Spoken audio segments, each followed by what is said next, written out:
it's Bree with the Bee Face, and today we have another Ready to Love review. This is episode 9 and it is the retreat episode, so we have some things to say. So first of all, Samson and Charisse drove out together, and also Mike and Brandy drove out together. And Brandy said in the car, "I'm not playing these games with you." She was like, "You better act right or I'm gonna hit up Samson on this trip." Katie and Swayze are matching outfits, so I guess they're still cool. I mean, we never really got any resolution from their argument. I guess he just kind of chalks it up to her personality and how that went. And, you know, I guess she's not 100% grilling him when they're one-on-one, so he's fine with it. I don't know. No one ever really brought it up after that. Then we see Randall walking in, and I'm not gonna lie, he is growing on me as the season progresses. And he walks like he knows that he's it.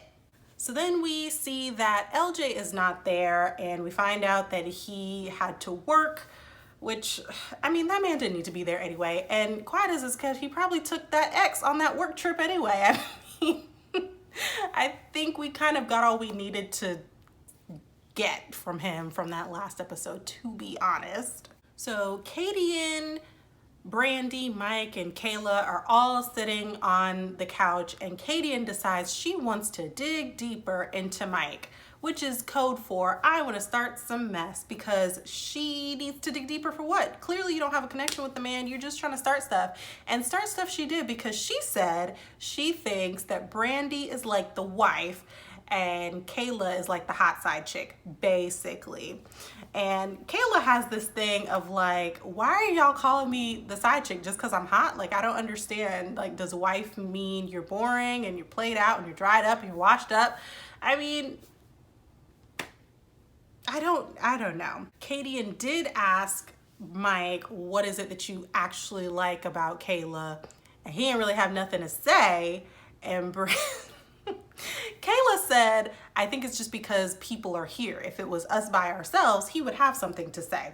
And Brandy said, "I don't know if it's just me, but if it has to be a one-on-one situation for a man to say how he feels about me, I would just kind of take that for what it is." And Kayla was like, "Facts," and walked away. And so, I don't know. I don't have any feelings, positive or negative, about Kayla.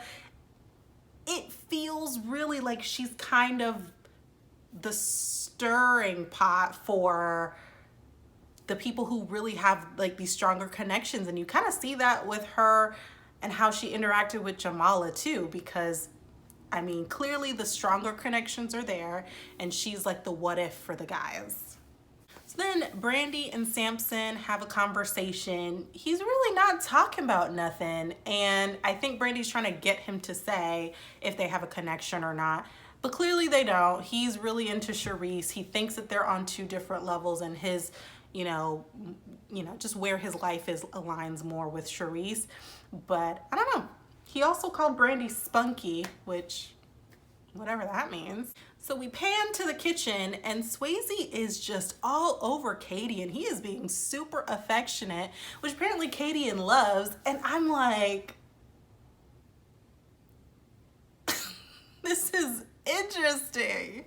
So then Randall goes and sits down with Tristana, and they have a conversation, and he's really honest and says, you know, I feel like we haven't gotten a lot of time together, but honestly, it's on me. I don't think I've been intentional about making time.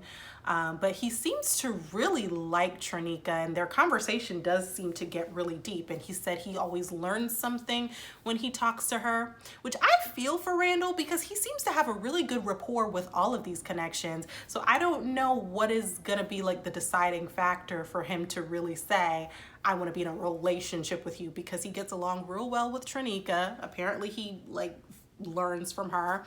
He seems to get along really well with Kayla. I mean, they're real touchy-feely.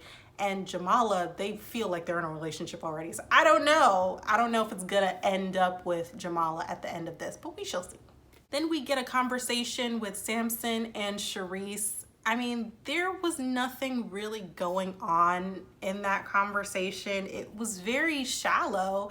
I feel like Samson was making a lot of jokes, which is very interesting. You'd think as a life coach, he'd have a little more depth, but according to Charisse, he's not big on opening up, and she's wondering what that's about. And I concur, because they had a whole soundbite dedicated to corn.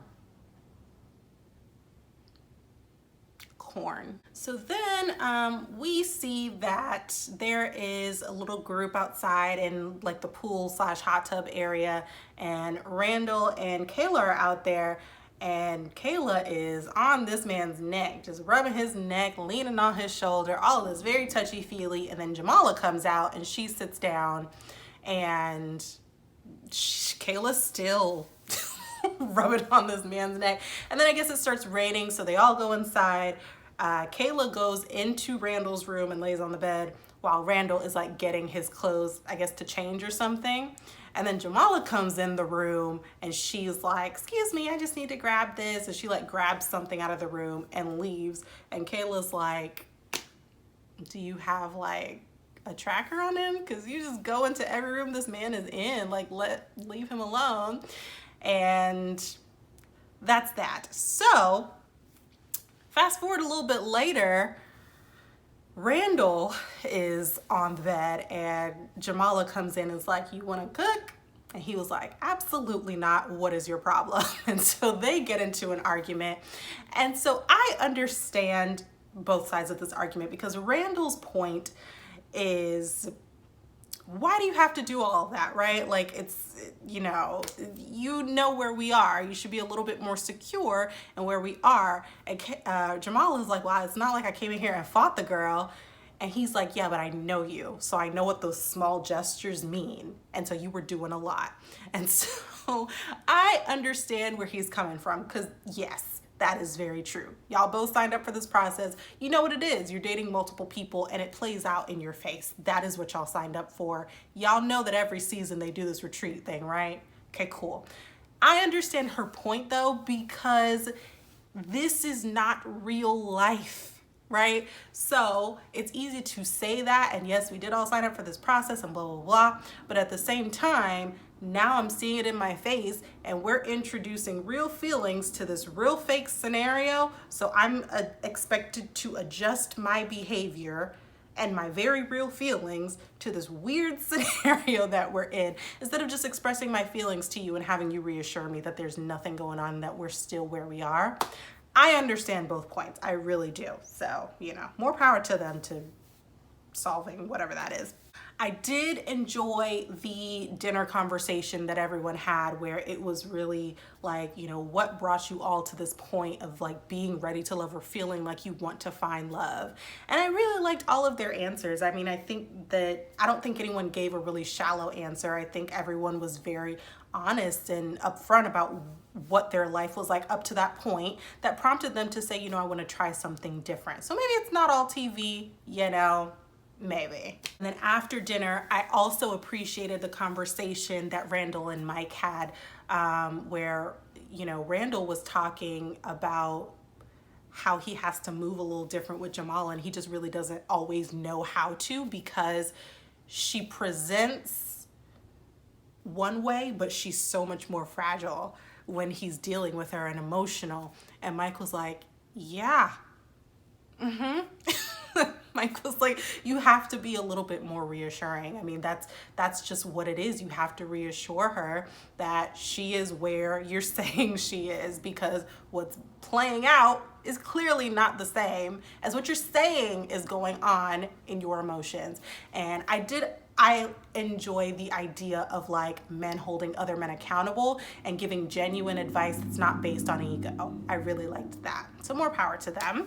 Then we get to Deliberation, and oh my gosh, it is down to the wire. I can see why it would be difficult to figure out who's gonna go home, but Samson and Swayze get called up as the bottom two, which Swayze kind of alluded to that. He was like, y'all know I'm gonna go home in the morning. Like, it's just common sense. I mean, I only have one connection. So he kind of alluded to him going home. But Samson and Swayze are in the bottom. Brandy comes up and, was explaining like they just get friend vibes from him, blah, blah, blah, blah, blah.